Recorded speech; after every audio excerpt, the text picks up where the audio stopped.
சரி, இப்ப ஜாதக ரீதியா ஒருத்தருக்கு ஆணா இருக்கட்டும், பெண்ணா இருக்கட்டும், இவங்களுக்கு பெஸ்ட்டான பேர் இவங்க தான்னு எப்படி சார் நம்ம தெரிஞ்சுக்கிறது? ஏன்னா நம்ம இப்போ பொருத்தம் பார்க்குற எல்லாம் இருக்கோம்.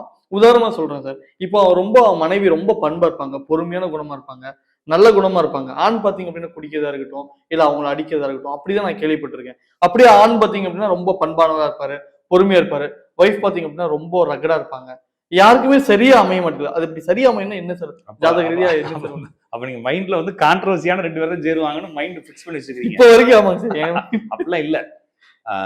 மாறி நிறைய மாற்றங்கள் இருக்கு. இது என்னன்னா நம்ம பேசிக்கா வந்து இவர் 2 பேரும் சேர்ந்து வாழ்வாங்களா அப்படின்னு மட்டும் ஜாதகத்துல பார்க்கலாம். இவங்களுக்கு என்ன மாதிரி குணம் உள்ளவங்க வருவாங்கன்றதையும் ஜாதகத்துல பார்க்கலாம். இப்ப இப்ப ஒரு உதாரணத்துக்கு ஒரு எக்ஸ் பர்சன் இருக்காரு அப்படின்னா அவர் வந்து ஒரு ரொம்ப டெம்பரான ஆளு, சின்ன சென்சிட்டிவான ஆளு, சின்ன விஷயங்கள் கூட அவர் முரட்டுத்தனமா ஹேண்டில் பண்ணுவார். ஓகேங்களா? அவரே பொண்டாட்டிட்டு அதெல்லாம் செய்ய மாட்டார். ஏன்னா ரொம்ப நாள் வாழணும் இல்லைங்களா? ரொம்ப நாள் வாழணும். அப்ப என்ன பண்றாங்கன்னா காம்ப்ரமைஸ் பண்றாங்க. இதே இது வந்து ரொம்ப சாஃப்டா இருப்பாரு. பொண்டாட்டி சின்ன பிரச்சனை வரணும்னா ரொம்ப ரகுடா மாதிரி டிவோர்ஸ் பண்ணிட்டு போயிடுவாரு. அவர் காம்ப்ரமைஸ் பண்ண தெரியலன்னு அர்த்தம். அப்ப இதுல யார் சரியான ஆளு அப்படின்றதுன்னா ஜாதகம் தான் சொல்லுது. சரியான ஆளு தப்பான ஆள், ஜாதகத்தை பொறுத்த அளவுக்கு இவர் வந்து பிரிஞ்சு போயிடுவான்னு இருந்தா பிரிஞ்சு போயிடுவாங்க. அவங்க 2 பேரும் சாஃப்ட் கேரக்டரா இருக்கலாம், ரஃப் கேரக்டர். ஏன்னா இதே பொண்ணு தானே டிவோர்ஸ் பண்ணி போய் ஒன்னொருத்தரோட நல்லா வாழுது.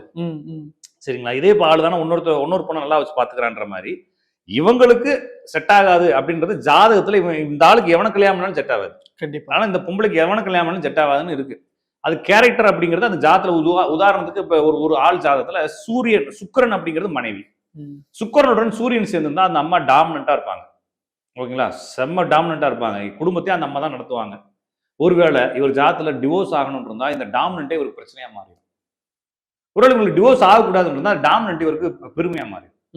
நம்மளுக்கு ஒன்றும் பிரச்சனை இல்லை, வீட்டுல பொண்டாட்டி பாத்துக்கோம், நம்ம வேலைக்கு வந்தோமா ஜாலியா என்ஜாய் பண்ணிட்டு போகணும்னு சொல்லுவாரு.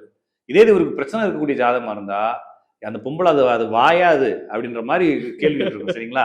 அப்ப ரெண்டுக்கும் வித்தியாசம் என்னன்னா இவருடைய ஜாதக அமைப்பு.